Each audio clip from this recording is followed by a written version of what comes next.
C'est la suite des Sarteux du Web. Comme vous le voyez, nous sommes en visio. On va faire la rencontre d'une Sartoise qui vit à l'autre bout du monde, car depuis le mois de septembre, on vous présente des Sartoises et des Sartoises, soit qui voyagent, qui ont fait leur vie à l'étranger, ou tout simplement qui ont une expérience à l'étranger. Et aujourd'hui, direction le Québec avec Estelle. Salut Estelle, comment ça va ce soir? Salut Aurélien, ça va bien et toi? Ça va super bien, il fallait qu'on se cale, hein, qu'il y a 6 heures de décalage entre la France et le Québec. Donc tu es éducatrice spécialisée, tu vis au Québec depuis maintenant quelques années. Et pour commencer, quelle est ta définition propre d'éducatrice spécialisée?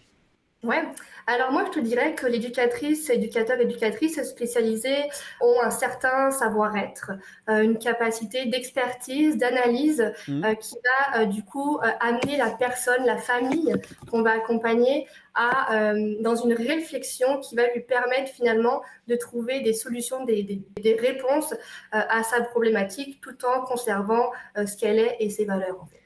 Et qu'est-ce qui t'a donné envie de faire ce métier? Tu le fais depuis toujours?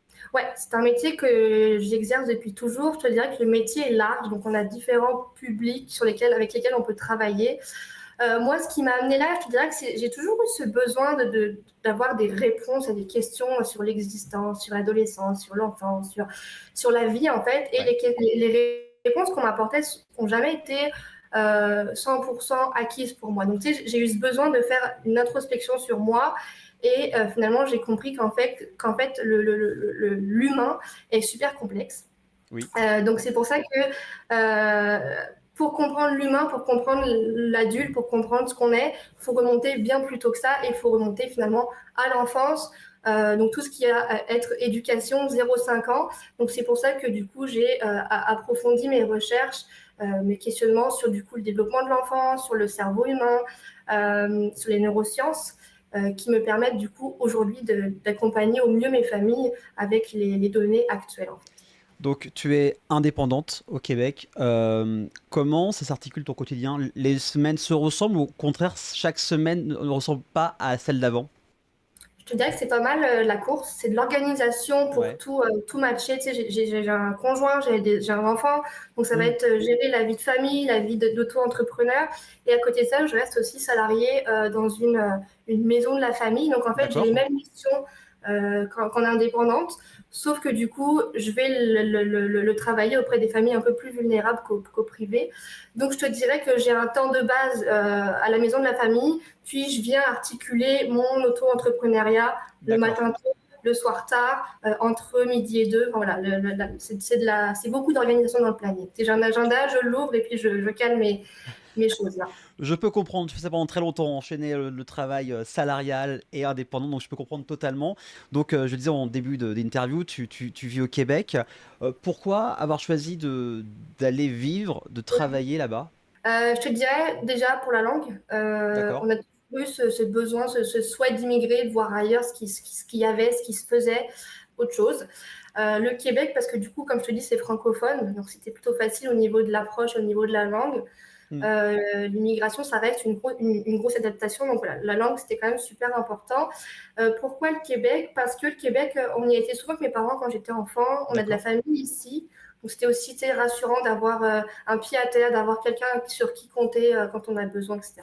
Oui, c'est vrai que tu es quand même à l'autre bout de l'Atlantique, 6000 km, donc c'est vrai que quand on connaît des personnes là-bas, c'est un peu plus gérable, j'imagine, de faire le pas, quoi. Tu sais, on a beau parler français, mais il faut Oui, tout réapprendre. Il faut ouais. réapprendre l'échange avec l'autre. Ici, les entreprises, enfin les entreprises, tu sais, la sécurité sociale, c'est pas pareil, c'est la RAMQ. Donc tout ça, il faut que tu le réapprennes. Et finalement, la personne qui est sur place va te guider en fait dans ces démarches-là. Donc c'est un plus, je te dirais. Ouais, puis ça rassure. Ben, on l'a dit, tu l'as dit avant, c'est que quand on va dans un pays étranger, même si là on parle français, j'imagine il y a eu ce changement de culture. Moi j'y suis allé, donc je sais de quoi je parle. Qu'est-ce qui a changé pour toi au niveau personnel et professionnel de la France au Ouais. Québec? Je te dirais que sur le plan perso, c'est plus la routine de vie. Le Québec, l'hiver, il fait nuit à 4 heures. Donc, en fait, Ouais, tu vas manger super tôt, tu vas te coucher super tôt. Tu sais, le matin, les enfants, ça choque un peu quand on rentre en France. Les enfants mangent vers 11h30 ok. le midi. Le soir, tu sais, les enfants sont à table vers 5h30, 6h. Donc, vraiment, le changement de routine est le plus gros changement sur l'aspect perso. Après, sur l'aspect pro, j'irais plus vers le manque de pression. Il n'y a pas de pression ici au travail. D'accord. Tu vas pouvoir facilement concilier travail-famille. Hmm. En fait, on a compris ici que plus l'employé est bien dans sa vie perso, plus l'employé fait un bon rendement, en fait. Donc, on va prendre soin de toi. Tu vas avoir des réunions d'équipe avec au spa. Tu vas pouvoir. Voilà, il y a plein de choses qui sont mises en place pour l'employé, pour son bien-être, en fait. Ce qui est logique. Même si en France, ça vient de plus en plus, cet aspect un peu plus à l'américaine, c'est vrai que c'est logique. Quand on est bien dans sa vie perso, on est bien au travail. Exactement. Et c'est sûr que là-dessus, c'est une grosse partie qu'il faut qu'on continue à mettre en place en France, là. Alors, tu es aussi présente sur Internet. Qu'est-ce qu'on peut, déjà, où est-ce qu'on peut te trouver et qu'est-ce qu'il y a sur tes comptes sur Internet? Moi, je te dirais que je suis novice, là. Je commence Ouais, tout doucement dans le domaine des réseaux sociaux. Ouais, c'est ça, je tâtonne un peu. Ce que tu vas trouver sur mes comptes Facebook et Instagram, ça va être beaucoup d'informations sur le développement de l'enfant, sur la stimulation de langage auprès des enfants, sur le sommeil de 0 à 3 ans. Où est-ce que tu peux me trouver sur Instagram? ok, euh, @eduxpestelle. ok. Sur Facebook, Estelle avec 2 E à la fin, Levasseur. Puis ça va être pas mal ça pour l'instant. Pour l'instant, ça suffit amplement. Oui, D'ailleurs, on salue Chloé qui a été chroniqueuse dans l'émission il y a un peu plus d'un an, qui nous a mis en contact et qui gère, c'est ça, tes réseaux. Enfin, qui t'aide à créer du contenu, c'est ça. qui m'a appris à me débrouiller D'accord, avec ok. les réseaux. Ouais, ouais, Chloé, elle est une petite perle. Ouais, ouais. Et ben voilà, ça c'est dit, on lui dira, bien évidemment. Donc voilà, là c'est pour prendre un peu à te connaître, ton travail, un peu ta vie au Québec. Et là, on va vraiment aller plus dans le côté sartois du bout du monde. Et tu as choisi 2 photos. La première, c'est une photo que je trouve magnifique. Vous êtes tous les trois vus de dos avec un paysage incroyable. Alors Bluffant. pourquoi cette photo et c'est où? Alors, c'est le lac Maureen en Alberta, donc dans l'ouest complètement du Canada. Ok, On l'a visité l'été dernier lors d'un road trip. On a fait 3 mois à se promener sur les routes avec notre van. Donc, on a fait le Canada, on a fait les États-Unis, on a fait 17 000 kilomètres à peu près. waouh. On a traversé 15 États des États-Unis à peu près. C'était Non, un défi, comment ça s'est fait ce road trip? c'est de l'organisation. Je te dirais que c'est Ouais, un rêve depuis qu'on est arrivé au Québec. C'était le souhait de ne pas repartir avant qu'on ait fait ce merveilleux voyage. On voulait partir plus tôt, donc on voulait partir 1 an ou 2 après être arrivé. Mais d'accord, le Covid a changé un peu les plans. j'imagine. Donc on a remis la partie, puis on s'est acheté un van, on a aménagé la van. Et puis voilà, on s'est renseigné, on s'est documenté, puis on est parti à l'aventure tous les trois. C'était génial. Ouais, j'imagine. Et deuxième Voilà. photo, alors pour les personnes qui sont déjà allées à Montréal, c'est le fameux Mont-Royal. Alors juste avant de raconter cette photo, explique un peu ce que c'est Mont-Royal aux personnes qui ne savent pas ce que c'est que cet endroit. Alors, le Mont-Royal, c'est vraiment la partie oxygène de Montréal. Ouais, C'est vraiment comme une colline de forêt en plein centre-ville de Montréal. La photo est prise sur le belvédère du Mont-Royal, qui est du coup vraiment une place où t'as une vue dégagée sur Montréal. Moi, je la conseille de la faire de jour et de nuit. De nuit, c'est ok, malade aussi. Puis là, ce que j'aime, c'est la saison d'automne avec les feuilles. oui. C'est magnifique. Alors maintenant, on va faire un peu un tac au tac, donc c'est des questions simples, réponses simples. La chose que tu préfères au Québec qu'en France? Est-ce qu'il y a une chose que tu préfères là-bas que dans l'Hexagone? Les saisons. Les saisons, d'accord. Ouais, c'est l'hiver, c'est 1 mètre, 2 mètres de neige. L'automne, comme tu le dis, les feuilles. L'été, c'est le renouveau. Voilà, c'est ça. C'est des vraies saisons, voilà, on voit vraiment la différence. Exactement. Et l'inverse, la chose qui te manque quand tu es au Québec par rapport à la France. Alors beaucoup de gens disent le fromage Mais ou la oui, nourriture. Est-ce que c'est ça aussi? Ouais, c'est ça? ah, clairement. Tu sais, le fromage, la bonne bouffe française, la bouffe à maman, enfin, tu sais, c'est des bons petits plats réconfortants. Ça me manque vraiment. Quand tu dis que tu es sartoise, quand disent les Québécois, ou alors est-ce qu'ils connaissent le Mans? Hein. Il faut quand Ok, même c'est leur réaction, c'est ah, noter. Quand je vais le situer très largement. Je vais dire d'accord. entre Paris et la Bretagne. Ouais, au Donc là, moins ça situe un vous peu. voyez à peu près sur la map. Puis après, souvent, je parle des 24 heures voiture. Parfois, ça tilte. Parfois, les gens me disent ah ouais, mais oui, C'est carrément. là-bas, ok, d'accord. Donc il faut quand même situer encore une fois les 24 heures du Mans, ben, ça reste le moyen, Mythique. le moment pour situer et pour que les gens connaissent bien évidemment.